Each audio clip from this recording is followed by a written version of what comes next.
Tonight, we're following the high-stakes presidential runoff in Brazil. Voters faced a stark choice between incumbent Bolsonaro, who's often compared to former President Trump, and the leftist ex-president Lula da Silva. ABC's Matt Rivers has the latest from Brazil.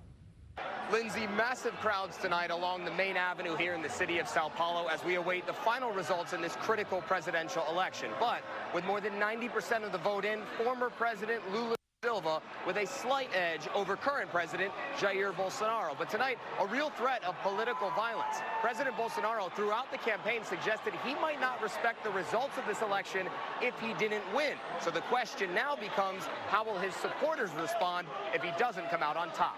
Lindsay?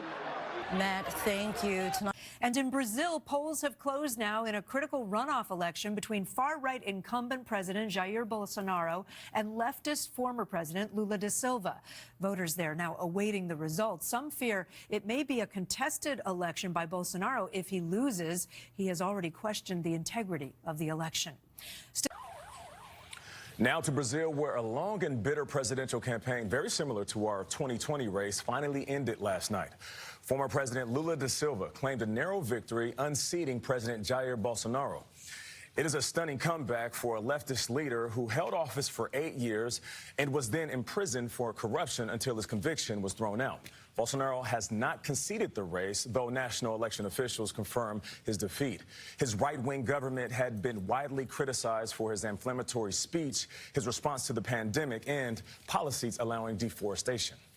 Now to a stunning political comeback in Brazil. Leftist Lula da Silva defeated his bitter rival, far-right President Jair Bolsonaro, to secure his return as the country's leader. Da Silva was Brazil's president from 2003 to 2010.